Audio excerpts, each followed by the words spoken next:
مردہ قوال ایک ایسا قصہ کہ جس کو کبھی نہ کبھی آپ نے بھی لازمی سنا ہوگا اور بہت ممکن ہے کہ قوالی میں سنا ہو، کیونکہ اس واقعے کو عوام میں مشہور کرنے میں قوالوں کا بہت بڑا کردار ہے۔ مگر تحقیق کی دنیا میں اس قصے کی کیا حیثیت ہے اور اکابر علماء کا اس پر کیا ارشاد ہے،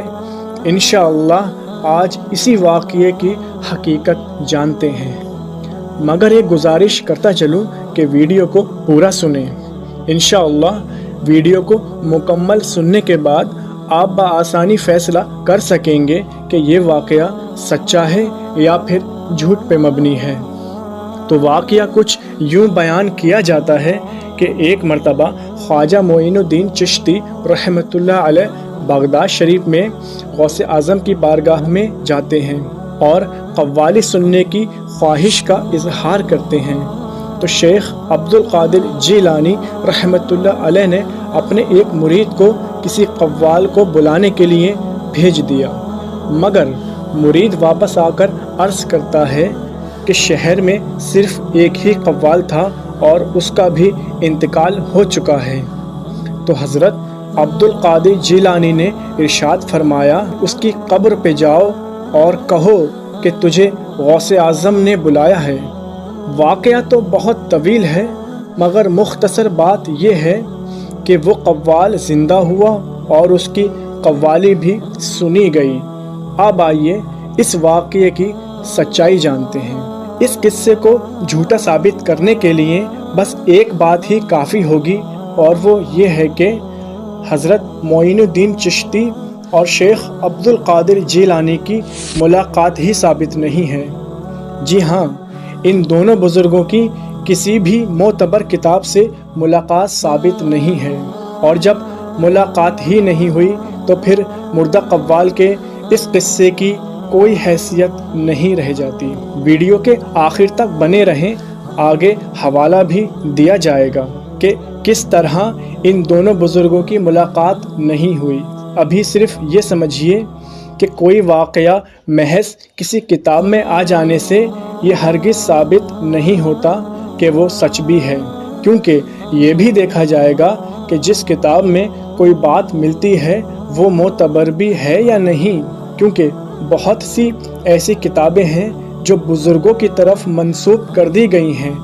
جبکہ اس کی کوئی بھی دلیل نہیں ہے کہ وہ کتابیں انہی بزرگوں کی ہیں، اور بالفرض کسی کتاب کا کسی بزرگ کا ہونا ثابت بھی ہو جائے، پھر بھی اس سے یہ ثابت نہیں ہوتا کہ اس کتاب کا ہر لفظ اسی بزرگ کا ہے۔ کئی ایسی کتابیں ہیں کہ جن میں بعض لوگوں نے اپنی طرف سے کئی چیزیں داخل کر دی ہیں۔ کہنے کا مقصد یہ ہے کہ اگر کوئی بات یا واقعہ کسی کتاب میں ہے تو اس پر تحقیق کی جاتی ہے کہ وہ کتاب معتبر بھی ہے یا نہیں۔ ایسا تو نہیں کہ اس میں الحاقات ہوں۔ بات یہ ہے کہ ہمیں صرف یہ دیکھنا ہے کہ اکابر علماء کا کس بات پر اتفاق ہے اور ہمیں اسی کو ماننا ہے۔ اب آ جاتے ہیں اس بات پر کہ غوث اعظم اور غریب نواز کی ملاقات ہوئی یا نہیں۔ اس پر حضور شارح بخاری حضرت علامہ شریف الحق امجدی رحمۃ اللہ علیہ نے تفصیلی کلام کیا ہے۔ آپ فتاوی شارح بخاری کی دوسری جلد میں تحریر فرماتے ہیں کہ اس پر تمام مورخین کا اتفاق ہے کہ شیخ عبد القادر جیلانی کا وصال 561 ہجری میں ہوا، اور اس پر بھی تقریباً اتفاق ہے کہ حضرت معین الدین چشتی رحمۃ اللہ علیہ کی پیدائش 537 ہجری میں ہوئی، اور اس پر بھی اتفاق ہے کہ 15 سال کی عمر میں حضرت ابراہیم قندوزی مجذوب کا تبرک کھا لینے کے بعد آپ کا دنیا سے دل اچاٹ ہو گیا، اور جو آپ کو آپ کے والد کی طرف سے ترکہ ملا تھا،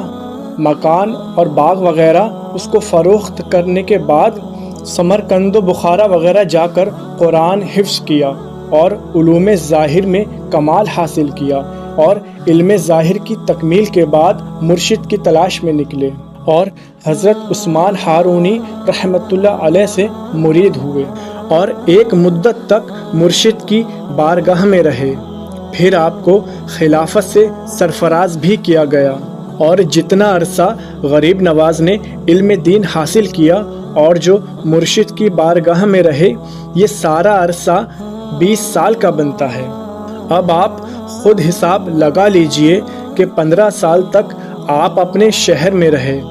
اور اس کے بعد علم حاصل کیا